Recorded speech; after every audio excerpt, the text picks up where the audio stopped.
નમસ્કાર, હું છું પ્રિયંકા. તમે જોઈ રહ્યા છો સિટી કવરેજ ન્યૂઝ. આજના મુખ્ય સમાચાર. આગામી 100 કલાકમાં રાજ્યભરના અસામાજિક ગુંડા તત્વોની યાદી તૈયાર કરવા માટે રાજ્યના પોલીસ વડા વિકાસ સહાયનો આદેશ. રાજ્યના પોલીસ વડાએ તમામ પોલીસ કમિશનર, રેન્જ વડા અને પોલીસ અધિક્ષક સાથે વિડીયો કોન્ફરન્સના માધ્યમથી તાકીદની એક બેઠક યોજી. વારંવાર શરીર સંબંધી ગુનાઓ, ખંડણી, ધાક ધમકી, મિલકત સામેના ગુનાઓ, દારૂ જુગારનો ગેરકાયદેસર ધંધો કરનારા તત્વો, ખનીજ ચોરી જેવા ગુનાઓમાં સંકળાયેલા તત્વો ઉપરાંત જનતામાં ભય ફેલાવનારા તત્વોને આ યાદીમાં સમાવેશ કરવા માટે આદેશ. જો હવે સરકારી કર્મચારીઓ મિલકતના પત્રક નહીં ભરે તો તેમનો પગાર અટકાવી દેવામાં આવશે.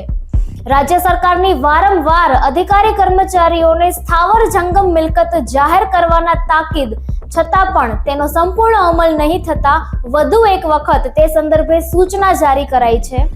સામાન્ય વહીવટ વિભાગે વર્ગ 1 થી વર્ગ 3 અને ફિક્સ પગારના વર્ગ 3 ના કર્મચારીઓએ જાન્યુઆરીથી ડિસેમ્બર સુધીના મિલકત પત્રકો કર્મયોગી પોર્ટલ પર 31મી માર્ચ સુધી ભરવા અંગે જણાવ્યું છે.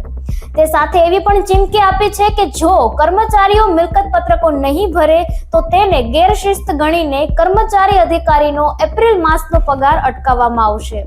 એટલું જ નહીં, તે પણ પછી પાલન નહીં થાય તો જે તે મહિનાનો પગાર પણ અટકાવી દેવામાં આવશે. જૂનાગઢ શહેરમાં છેલ્લા 2 દિવસથી જોરદાર ઝાકળ વર્ષા થઈ રહી છે. ઝાકળના કારણે નજીકમાં પણ કંઈ જોઈ શકાતું નથી. ગાઢ ધુમ્મસના કારણે વિઝ્યુએબિલિટી ઘટી ગઈ છે. નજીકમાં રહેલા મકાનો પણ સાવ ઝાંખા દેખાઈ રહ્યા છે. ખેતરમાં પણ ગાઢ ઝાકળ વર્ષા થઈ રહી છે, જેથી ખેતરમાં ઊભો પાક પણ નજરે પડતો નથી, માત્ર ઝાકળ જ દેખાય છે. સૂર્યનારાયણ ભગવાનનું આગમન થયા બાદ પણ સવારે 8:45 વાગ્યા સુધી ઝાકળ વર્ષા થતી રહી છે. આ ઝાકળના કારણે વાહન ચાલકોને પણ ભારે મુશ્કેલી પડી રહી છે.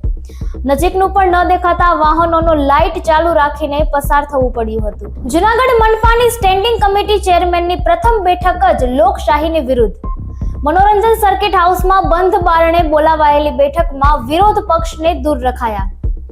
જૂનાગઢ મહાનગરપાલિકામાં ભાજપે સત્તા સંભાળ્યા બાદ શહેરીજનો સાથે રાજકારણ ખેલવાનું શરૂ કરી દીધું છે. સ્ટેન્ડિંગ કમિટી ચેરમેન દ્વારા શનિવારે સવારના 11 વાગે મનોરંજન સર્કિટ હાઉસ ખાતે એક બેઠક બોલાવવામાં આવી હતી.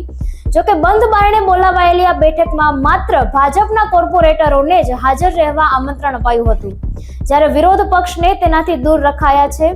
જો માત્ર ભાજપના કોર્પોરેટર માટે જ બેઠક બોલાવી હોય તો ભાજપના કમલમ કાર્યાલય ખાતે બોલાવી શકે છે. ઉપરાંત જૂનાગઢ મહાનગરપાલિકા પાસે વિશાળ હોલ છે, જેની અંદર જનરલ બોર્ડ મળે છે. બાજુમાં નાના હોલ સ્ટેન્ડિંગ કમિટીની બેઠક પણ મળે છે, જેમાં હમણાં જ વર્ષ 2025 અને 26 નું બજેટ જાહેર કરાયું છે.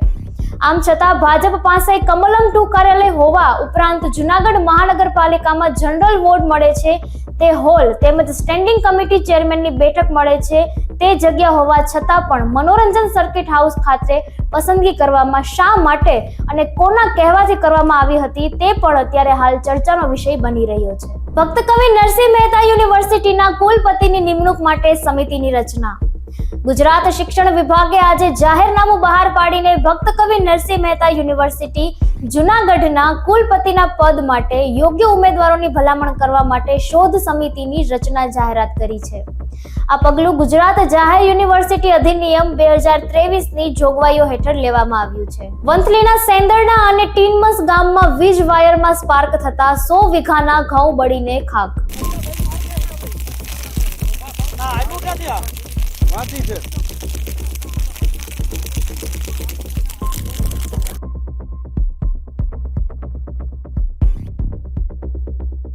વિસાવદર વિધાનસભા ચૂંટણી મુદ્દે હજુ એક પિટિશન પેન્ડિંગ, તો 2 જુલાઈની મુદત પડી. જૂનાગઢ મ્યુનિસિપલ કમિશનર ડોક્ટર ઓમ પ્રકાશના અધ્યક્ષ સ્થાને જિલ્લા નાગરિક પુરવઠા અને ગ્રાહક સુરક્ષા સલાહકાર સમિતિની સમીક્ષા બેઠકનું એક આયોજન કરવામાં આવ્યું હતું.